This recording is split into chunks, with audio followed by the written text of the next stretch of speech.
Hello, everyone, and welcome back to my Senate prediction videos where we take a look at all the Senate races going on across America this year. Because as we have learned, the Senate elections are really important in terms of the uh,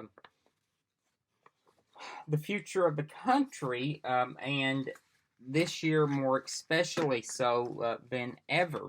And we are now taking a look at Alaska, a state currently held by the Republican Party and the incumbent Republican Senator Dan Sullivan. Sullivan is in his first term.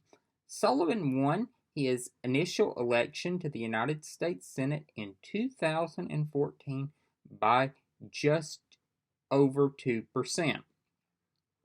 Um, and Trump won the state in 2016 by just under 15%. And I believe Trump will carry the state again. It might be by a smaller margin. There are some polls to show that he has lost some support in the state, but that's happening everywhere. Uh, I mean, it's not just Alaska; it's everywhere. Um,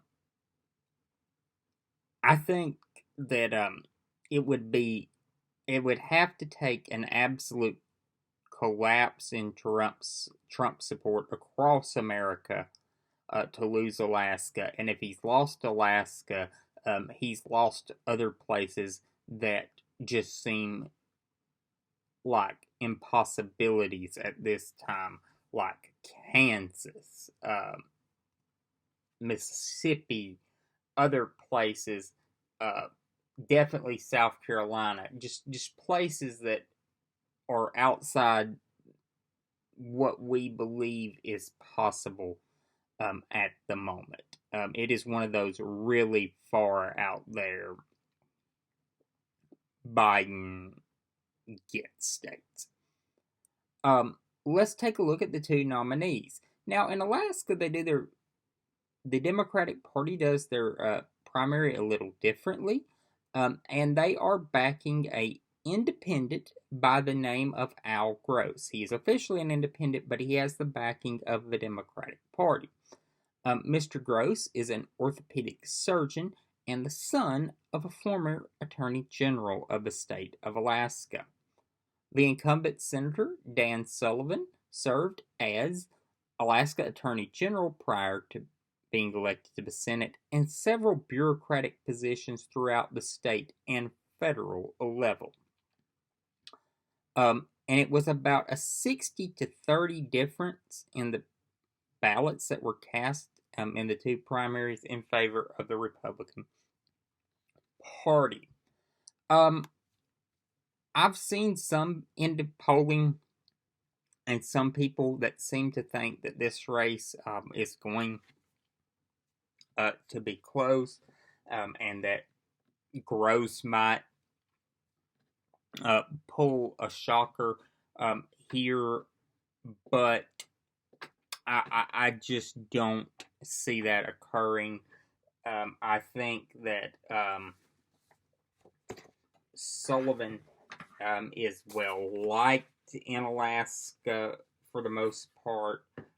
He has delivered wins for the right industries in Alaska to guarantee electoral success.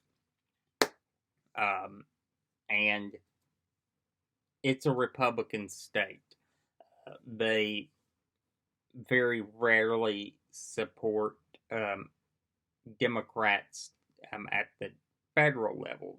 Democrats do have some success at the state level, but at the federal level, Democrats are almost shut out entirely.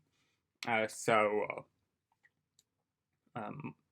Sullivan did succeed Mark Begich, who defeated Ted Stevens, but that was some unique circumstances in that race. So my projection is that Dan Sullivan will be elected to a second term in the Senate, and it will be a Republican hold. Um, So we will be moving on to some more Senate races tomorrow. And um, we're getting down to the nitty gritty. Looking at what we have left to cover, boy, we're really getting into them now. But I will see you then, and we'll we'll venture on. I'll see y'all later.